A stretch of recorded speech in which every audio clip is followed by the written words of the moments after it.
오늘의 주요 뉴스입니다. 우크라이나 민항기 격추 사실을 뒤늦게 인정한 이란이 불도저 같은 중장비로 증거를 없애려 했던 것으로 드러났습니다.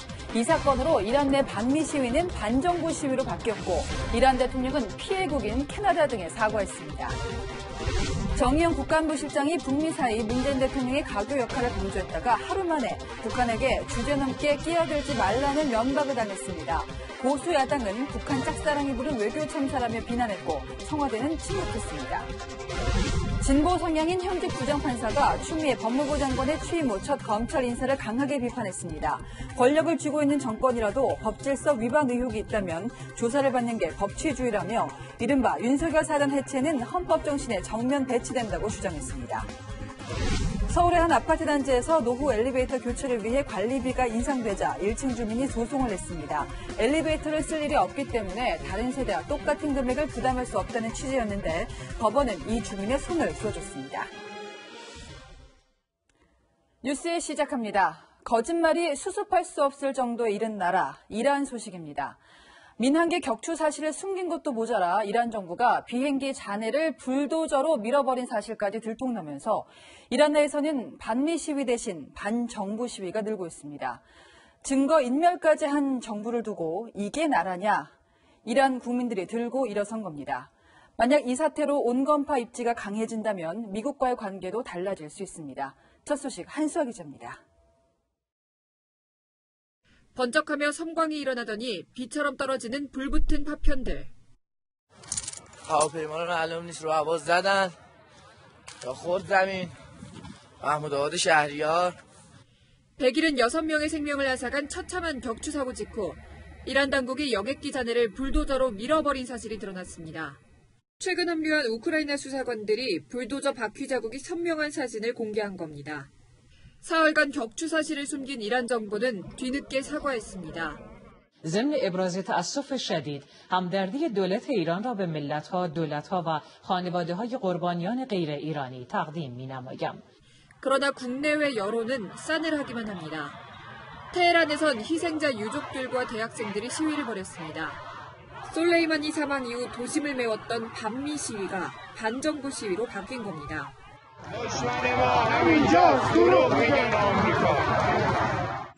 این مسئولین نظام هم کاش همون روز اول اعلام خیلی بهتر بود تا اینکه چند روز بگذره خانواده‌ها داغدار هستن فیلماشون توی 트럼프 대통령도 SNS에 영어와 이란어로 이란 시위대를 지지한다고 썼습니다. 최고 지도자인 하메네이 사퇴 요구까지 터져나오는 등 반미 강경파가 이끄는 이란 정부가 최대 위기를 맞고 있습니다. 채널A 뉴스 한수아입니다. 이번엔 어제 치러진 대만 대선 소식 전하겠습니다. 我台湾人我骄傲台湾人做了最正确的决定 네, 보신 것처럼 반중을 앞세운 차이총통이 청년들의 몰표로 승리했습니다. 대만은 홍콩처럼 돼서는 안 된다. 그 두려움이 표심을 갈랐습니다. 타이베이 현지에서 권호혁 특파원이 취재했습니다.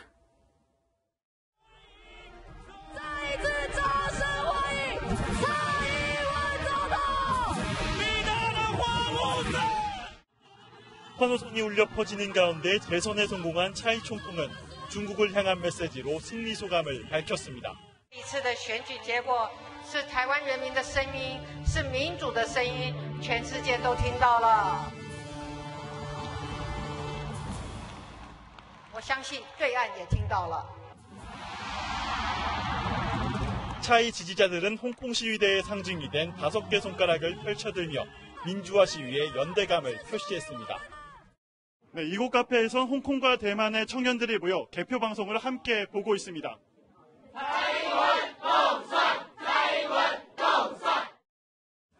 차이 총통 승리의 원동력이 된 청년들은 타이베이 시내 곳곳에 모여 승리의 기쁨을 함께 즐겼습니다.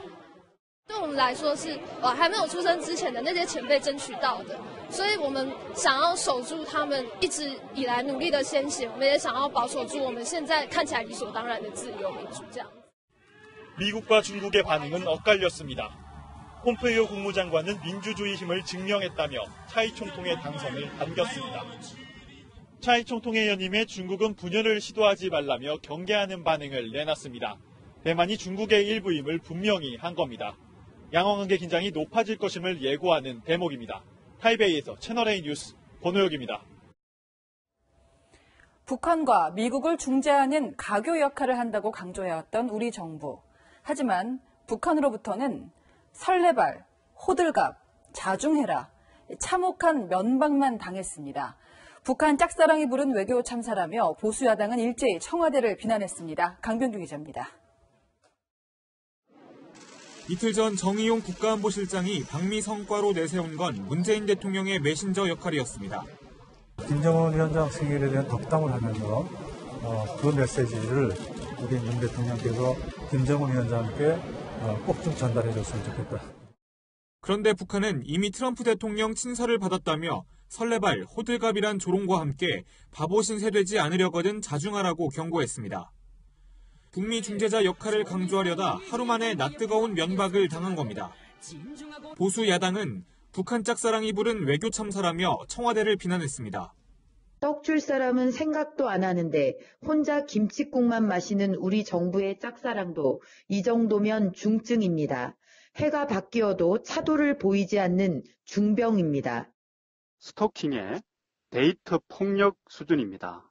미련과 집착도 넘어선 비이성적 스토킹은 이제 그만하고 냉정을 찾고 현실적인 해법을 찾기 바랍니다. 청와대는 북한 담화에 대한 공식 입장은 없다고 밝혔습니다. 하지만 문 대통령의 남북관계 개선 신년사에 대한 화답은커녕 주제 넘게 끼어들지 말라는 비아냥만 듣자 당혹감을 감추지 못하고 있습니다. 채널A 뉴스 강병규입니다. 이번 검찰 인사는 헌법 정신에 배치된다. 현직 부장판사가 추미애 법무부 장관을 정면 비판했습니다. 자, 그런데 비판글을 올린 판사의 성향이 의외입니다. 진보 성향 판사 모임 소속인데다 박근혜 정부 시절 탄압을 받았던 것으로 알려졌습니다. 여권을 지지하지만 추 장관의 이번 인사는 해도 너무한다. 이걸 피력한 거겠죠. 검사도 아닌 판사, 그것도 진보 성향 판사의 쓴소리에 법원 내부가 술렁이고 있습니다. 유승진 기자입니다. 추미애 법무부 장관의 이른바 윤석열 사단 해체 인사를 두고 김동진 서울중앙지법 부장판사는 SNS를 통해 대한민국 헌법 정신에 정면으로 배치된다고 비판했습니다. 정치적 권력이 어떤 시점에 그 힘이 강할지라도 반드시 준수해야 할 법적 규범이 있다고 적었습니다. 김 부장판사는 진보 성향의 판사 모임인 국제인권법연구회 소속입니다. 원세훈 전 국정원장이 박근혜 전 대통령을 당선시키려고 국정원 댓글 부대를 운영해 선거에 개입한 혐의에 대해 1심 재판에서 무죄 판결을 받자 지록 위마 판결이라며 강하게 비판하는 글을 올렸습니다. 이 때문에 양승태 당시 대법원장 시절 정직 2개월의 징계를 받았습니다. 김영한 전 대통령 민정수석의 업무수첩에 김기춘 전 대통령 비서실장의 지시 중 하나로 김 부장판사의 직무 배제가 적혀 있어 박근혜 정권의 판사 탄압 논란이 일었습니다. 이런 김 부장판사가 추미애 장관과 문재인 정부를 겨냥해 아무리 권력을 쥔 정권이라도 의혹이 있다면 수사기관 조사를 받고 법정에서 가리는 게 법치주의라는 글을 올리자 법원 내부는 술렁이고 있습니다. 서울중앙지법의 한 판사는 이번 윤석열 사단 해체 인사는 문재인 대통령의 30년 지기를 직접 겨냥한 수사에 대한 두려움에서 비롯된 것 아니겠나라고 말했습니다. 검찰은 이르면 다음 주 자유한국당이 추 장관을 직권 남용 혐의로 고발한 사건을 배당합니다. 인사 과정에서 대검찰청과 마찰을 빚은 이성윤 법무부 검찰국장이 내일 신임 서울중앙지검장으로 취임한 뒤 수사를 지휘할 가능성이 높습니다. 채널A 뉴스 유승진입니다.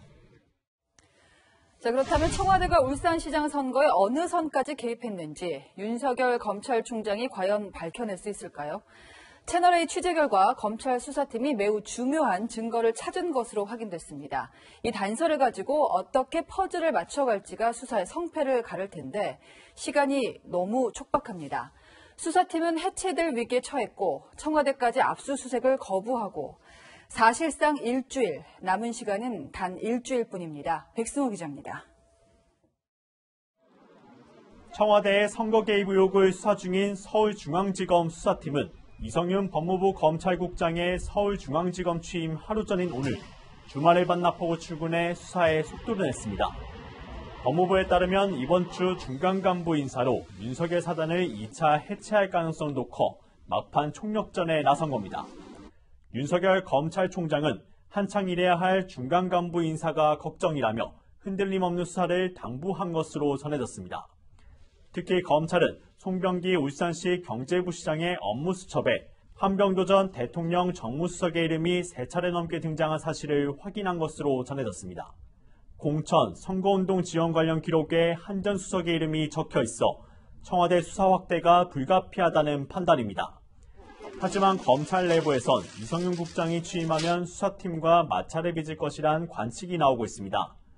압수수색 등 영장을 청구하려면 검사장 결재를 받아야 하는데 이 과정에서 충돌할 가능성이 있다는 겁니다. 이 국장은 서울중앙지검이 수사 중인 직권남용 혐의 사건의 피고발인이기도 합니다. 조국 전 법무부 장관 수사 당시 윤석열 검찰총장을 배제한 수사팀 구성을 제안했다가 고발당한 사건은 서울중앙지검 형사 1부에 배당돼 있습니다. 주광덕 자유한국당 의원은 오늘 이 국장이 좌천된 간부들에게 부적절한 문자를 보냈다고 주장했습니다. 독설에 가까운 험한 말이 들어가 있고 문자의 마지막 부분에는 주님이 함께 하길 바란다라는 법무부는 이 국장이 해당 문자를 보낸 적 없다는 내용의 공식 입장을 냈습니다. 채널A 뉴스 백수입니다. 청와대가 윤석열 검찰총장 찍어내기와 수사 거부 의혹에 대해서 해명했습니다. 청와대 핵심 관계자는 윤석열 총장 징계 절차에 착수한 적도 그런 논의를 한 적도 없다고 부인했습니다. 또 검찰의 압수수색에 협조를 못한 건 목록이 적시되지 않았기 때문으로 막무가내 거부는 아니라고 설명했습니다. 금수저 위에 문수저 있다. 4월 총선을 앞두고 민주당에서 이런 말이 나옵니다. 문재인 대통령을 앞세운 마케팅인데요. 민주당이 총선 출마자들에게 문재인 청와대 이력을 허용하기로 가닥을 잡았습니다. 당내 경선 후보들은 불공정 경쟁이라고 불만을 터뜨리고 있습니다. 김윤수 기자입니다. 대통령에게 하고 싶었던 이야기 댓글로 남겨주세요. 문재인 대통령 사진과 함께 내건 김의겸 전 청와대 대변인의 선거 포스터입니다. 70여 명이 넘는 청와대 출신 인사들이 이번 총선에 출사표를 던진 가운데 정태호 전 일자리 수석, 권혁기 전 춘추 관장과 김영배 전 민정비서관 모두 하나같이 청와대 이력을 강조합니다. 정치 신인조차 지지율이 뻥튀기 되는 현상이 나타나기 때문에 앞다투어 청와대 대통령과의 관계를 강조하는. 특히 친문 지지층이 주류인 민주당에서 청와대 경력 한 줄이면 금수저보다 위인 금수저로 당내 경선은 떼어놓은 당상이란 평가까지 나옵니다. 때문에 민주당 내부에서는 불공정하다며 포스터나 여론조사 때만큼은 청와대 경력 사용을 제한해야 한다는 주장이 끊이지 않고 있습니다. 하지만 민주당은 논란에도 문재인 마케팅 허용 쪽으로 가닥을 잡은 것으로 알려졌습니다. 민주당 관계자는 문재인 청와대에서 일했다는 건 사실인데 그것을 제한하는 건 역차별이라고 말했습니다. 무엇보다 정당 지지율보다 대통령 지지율이 높은 상황에서 문재인 마케팅은 본선에서 도움이 될 것이란 판단입니다. 다만 청와대 6개월 이상 근무자나 차관급 이상 후보자만 허용하는 별도 기준을 만들 계획입니다. 채널A 뉴스 김윤수입니다. 조국 사태와 패스트트랙 정국을 거치면서 정의당은 민주당 이중대라는 비판도 감수해야 했죠. 왜 그런 선택을 했는지 심상정 대표가 오늘 입을 열었는데요. 변명인지 반성인지는 직접 들어보시죠. 최근 탈당 처리한 진중권 전 동양대 교수에 대해서는 말하기조차 불편한 기색이었습니다. 강재 기자입니다. 심상정 정의당 대표가 총선을 앞두고 지역구에서 연 출판 기념회에서 조국 사태에 대한 정의당의 입장을 설명했습니다. 또 지난 조국 국면에서는 또 우리 주민들께 야단도 제가 많이 맞았습니다. 저는 장관 한두 사람이 누가 된다고 해서 세상을 크게 바꾸지는 못하지만 제도가 바뀌면 세상을 크게 바꿀 수 있다는 믿음이 있습니다. 선거법 개정안을 처리하려면 더불어민주당과 4+1 공조를 이어가야 했고 조 전 장관에 대해 반대 목소리를 낼 수 없었다는 의미로 풀이됩니다. 하지만 심 대표는 그제 탈당계가 처리된 진중권 전 동양대 교수에 대해서는 말을 아꼈습니다. 네, 저걸로 안 하시면 좋겠어요. 다음에 이야기할 때가 있을 거예요. 진 전 교수는 조국은 임기 시작한 지 얼마 안 돼서 자리에서 물러났고 대통령은 대국민 사과까지 했다며 그런데 임명 강행을 주장했던 사람들 중 반성하거나 사과하는 이가 없다며 정의당을 비판했습니다. 어제는 알량한 의석수에 눈이 멀었다며 연신 정의당을 공격하고 있습니다.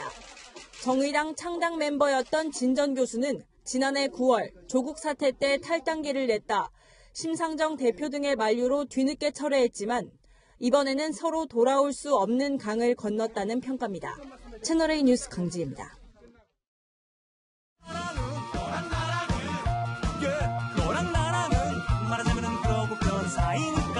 여랑여랑 시작합니다. 정치부 이동훈 기자 나왔습니다. 자, 첫 번째 주제 보겠습니다. 이거 어떻게 읽어야 될까요? 아빠, 빤스.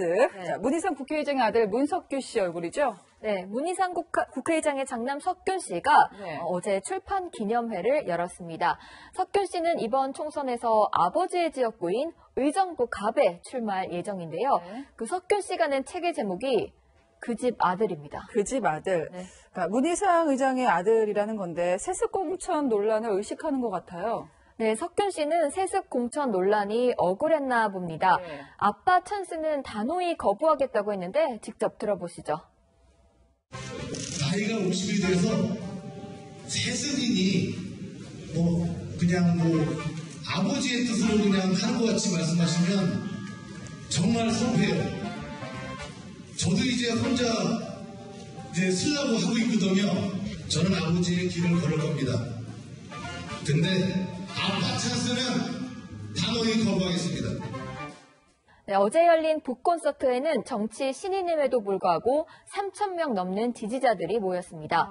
정계에서는 정성호 국회의원, 안병용 의정부시장, 조광한 남양주 시장 등이 참석했습니다. 아빠 찬스는 거부하겠다고 했지만 아빠 동료들은 많이 왔습니다. 네. 또 샀겠죠. 그랬겠죠. 자, 문희상 의장이 그동안 선거법 개정안이라든지 공수처법을 밀어붙이지 않았습니까? 그게 다 세습 공천을 하려고 그런 거다. 자유한국당은 이렇게 주장해 왔는데요. 네, 한국당은 제1야당의 거센 반대에도 불구하고 문희상 의장이 선거법 개정안 등을 밀어붙인 건 아들 공천 때문이라고 공격했는데요. 네. 그 아수라장이 됐던 국회 모습 보고 오시죠. 의사일정 변경 동의에 따른 가결되었음을 선포합니다.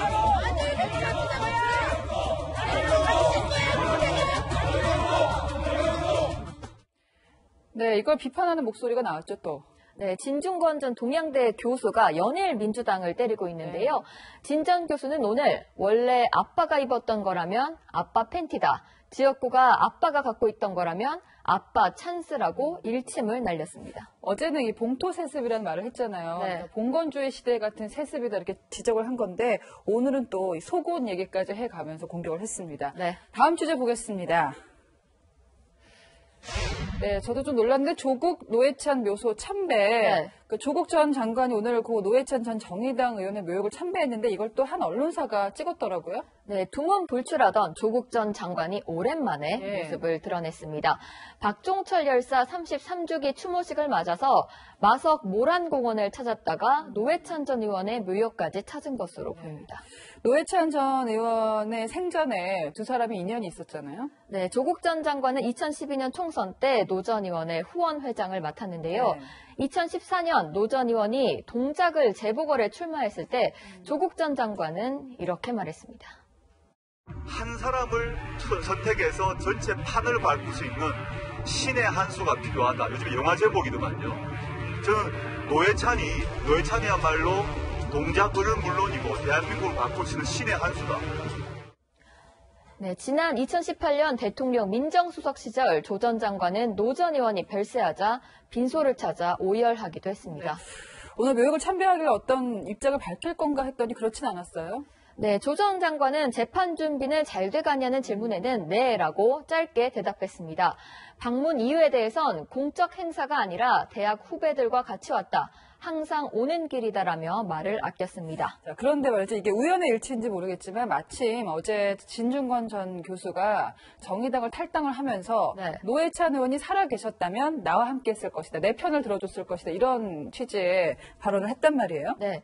그 조국 사태에서 노회찬 전 의원이 자신처럼 조국 전 장관을 비판했을 거다. 이런 뜻으로 풀이됩니다. 그런데 조국 전 장관 오늘 또 노회찬 전 의원의 묘역을 차별을 하고요. 같은 사람을 두고 한때 친구였던 조국 또 진중권 이 두 사람의 해석은 좀 다른 것 같습니다. 자, 마지막 주제 보겠습니다. 이낙연, 안철수는 평론가에게 어떤 내용인가요? 네, 이낙연 국무총리는 정세균 전 국회의장이 국무총리 임명동의안이 내일 국회에서 처리가 되는 대로 사퇴할 예정인데요. 오늘 한 방송 인터뷰에서 안철수 전 바른미래당 의원에 대해서 언급했습니다.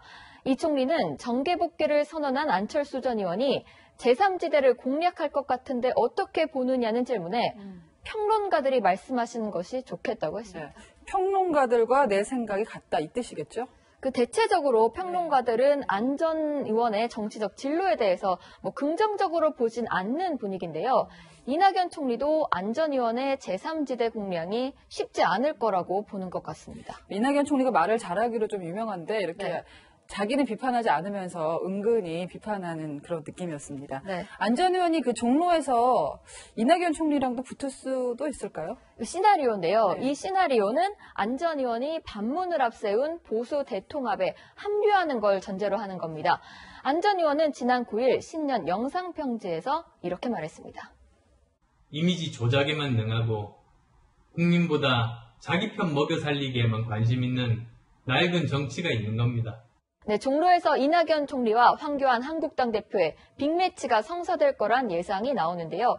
그런데 황교안 대표가 안철수 전 의원과 손을 잡고 황 대표가 종로를 포기하고 안 전 의원이 보수 진영 대표로 종로에 나와서 이낙연 총리와 붙을 수도 있다는 겁니다. 황 대표한테도 종로는 조금 위험하다라는 의견이 많았어요. 다른 지역으로 갈 수도 있다는 건데 어딜까요? 만약 그렇다면. 그 서울 구로을이 거론되고 있습니다. 문 대통령의 복심이죠. 윤건영 전 대통령 국정기획상황실장이 구로을에 출마할 예정인데요. 그 황 대표가 험지인 구로을에 나가서 문 대통령의 복심을 잡으려 할 가능성도 있다는 겁니다. 자, 안 전 의원도 종로가 부담스럽긴 할 것 같습니다. 종로가 아니라면 어딜까요? 그 예전 지역구인 노원병이 또 거론되고 있는데 중도 사퇴를 한번 했기 때문에 또 나오기가 쉽지 않을 거라는 관측입니다. 이 밖에도 전에 살던 서울 용산이 가능성이 있고요. 고향인 부산 진갑도 거론되는데요. 안 전 의원 아버지가 이곳에서 수십 년간 병원을 운영했습니다. 자, 안철수 전 의원이 조만간 귀국을 할 텐데 정치권의 관심이 예전 같을지는 좀 지켜봐야겠습니다. 지금까지 여랑야랑이었습니다. 다음 뉴스입니다. 원어민 강사가 7살 정도밖에 안 된 학생들에게 엽기적인 동영상을 보여줬습니다. 또 술 취한 승객이 택시기사의 귀를 물어뜯는 일도 있었습니다. 사건 사고 신선미 기자가 종합합니다. 뒷좌석에 앉은 남성 승객이 택시기사를 향해 주먹을 휘두릅니다. 택시기사가 경찰에 신고하려 하자 입을 틀어막고 목을 조르더니 급기야 귀를 물어버립니다. 한밤중 도로를 달리던 택시 안에서 벌어진 일입니다. 택시기사가 목적지에 도착했다고 알리자 잠에서 깬 승객이 폭행을 한 겁니다. 나를 죽이고 지가 깜빵에 간다는 식으로 얘기를 하고 그러고 이제 물어뜯고 막 그렇게 시작이 된 거죠. 갑자기 깐난애 둘이 이렇게 생각이 나더라고. 그래서 그냥 꾹꾹 참았죠. 택시기사는 귀에 40바늘을 꿰매는 수술을 받았습니다. 괴사를 하면 절단해야 된다고 얘기하시더라고. 야간에 나가서 일도 못할 것 같아. 술 취한 사람 태우면 그 생각부터 날 텐데. 남성은 술에 취해 아무것도 기억나지 않는다고 진술했습니다. 경찰은 구속영장 신청 여부를 검토 중입니다. 이 어학원에 다니던 어린이 7명은 최근 끔찍한 경험을 했습니다. 캐나다 국적의 원어민 강사가 수업 도중 사람의 신체 일부를 훼손하는 내용의 엽기 동영상을 보여준 겁니다.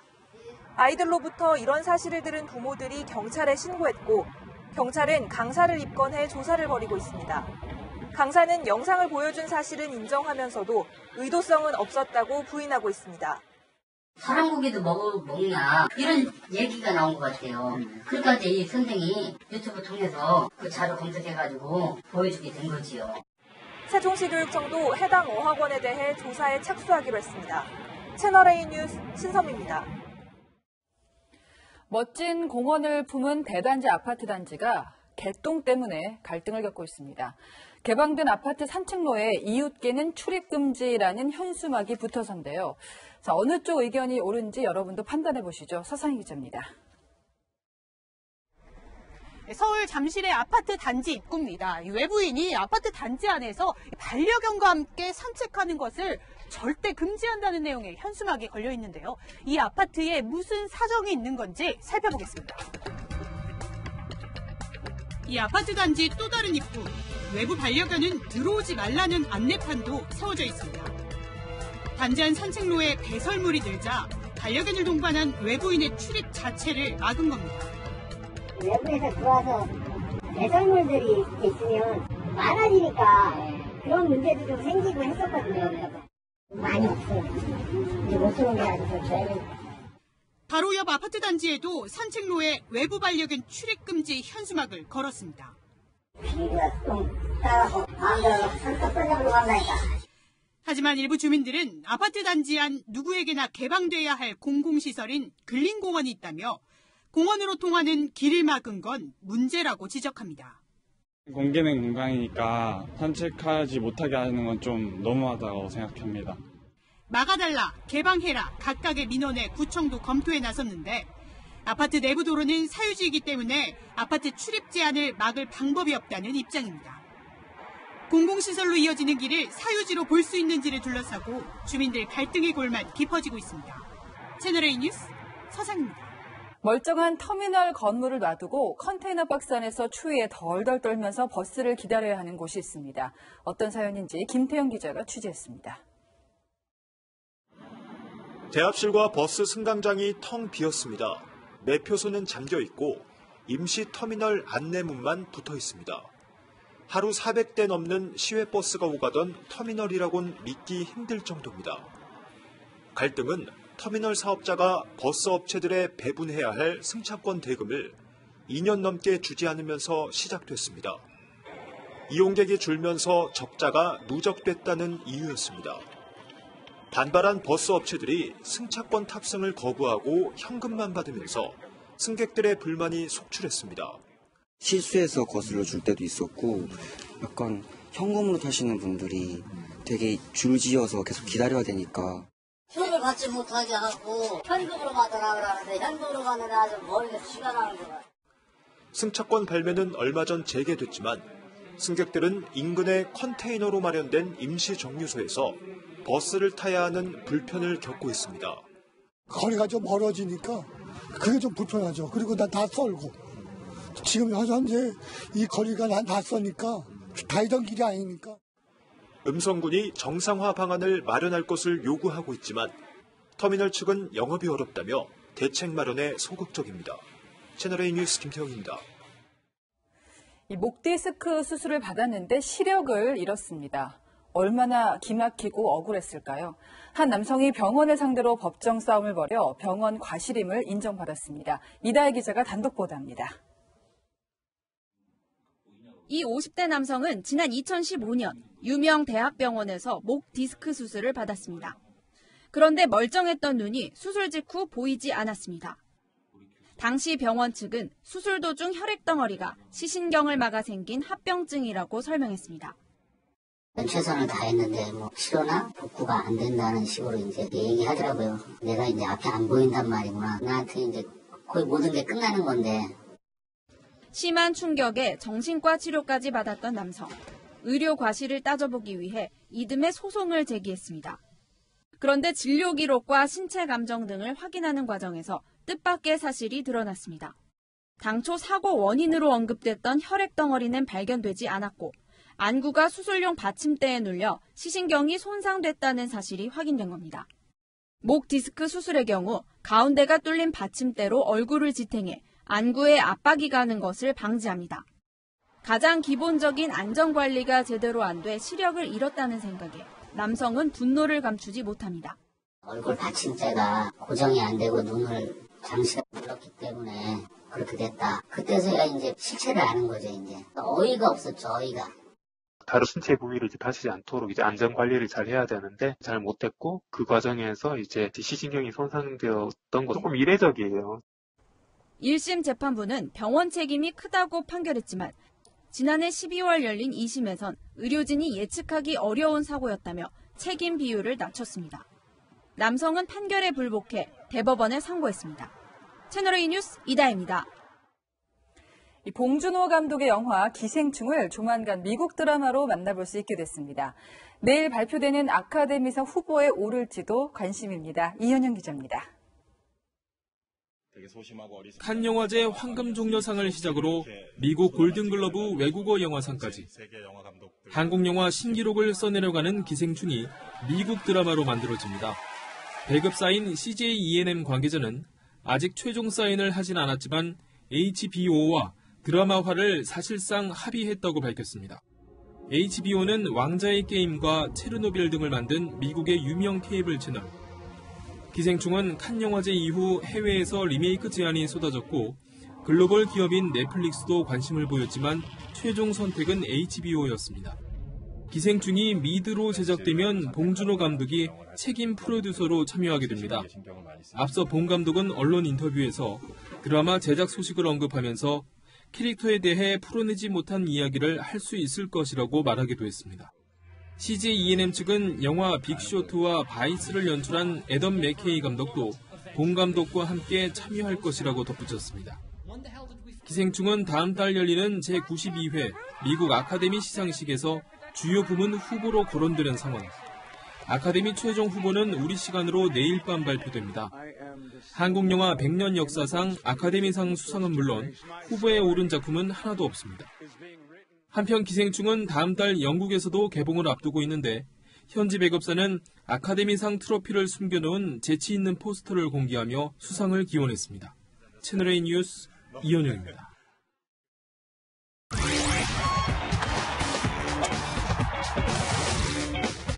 오늘 부산에서는 여자농구 올스타전이 열렸습니다.